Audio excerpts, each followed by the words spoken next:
I'm Mike Sisak of the Associated Press reporting on Donald Trump's civil fraud trial. Former President Donald Trump was sued by New York State Attorney General Letitia James in 2022. That case went to trial last year. 2.5 months of testimony from 40 witnesses, including Donald Trump, and now we await the verdict. This is a civil case, so the punishment will not involve jail time, but it could be detrimental to Donald Trump's ability to do business as a real estate developer. Letitia James's allegations stem from financial statements that Donald Trump provided to banks, insurers, and others that he did business with over the years. She alleges that Donald Trump inflated his wealth on those forms, claiming he was much richer than he actually was.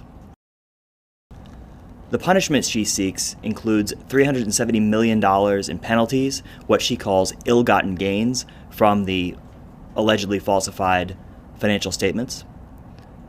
She also wants Donald Trump and his 2 eldest sons barred from the New York State real estate industry and banned from ever holding executive offices within a corporation in New York State.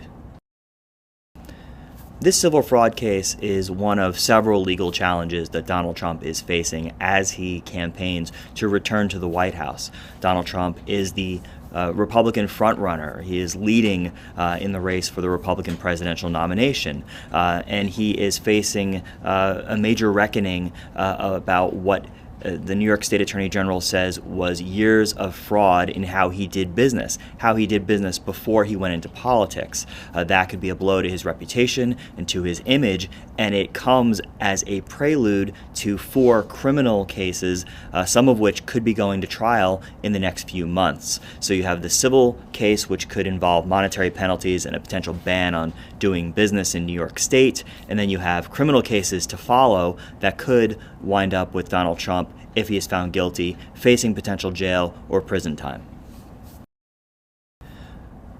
One question that is still unanswered is exactly what happens to Donald Trump's real estate empire going forward. Judge Engoron, in his pretrial ruling in a part of the case known as summary judgment, he said that some of Donald Trump's assets, some of his companies, could be dissolved and could be turned over to a court-appointed receiver, which would essentially take them out of his control. Now, an appeals court has put that on pause for now, and the judge has yet to clarify exactly what that means. There has been rampant speculation. Could that mean padlocks on Trump Tower or scraping Donald Trump's name off of some of his signature properties? The judge hasn't explained that, and perhaps he will in this verdict that is to come in the coming days. Donald Trump has called that pretrial ruling the corporate death penalty. State lawyers say they are not looking for liquidation, which would be essentially shutting some of these properties down. The only person who knows exactly what he meant with that pretrial ruling is the judge.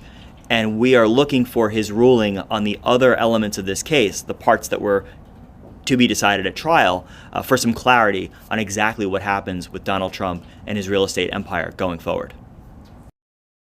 Any decision, any verdict, would be a blow to his reputation as a savvy businessman and a billionaire who, as he contends, actually undervalued his wealth. He claims he's worth much more than those forms at issue in this case said.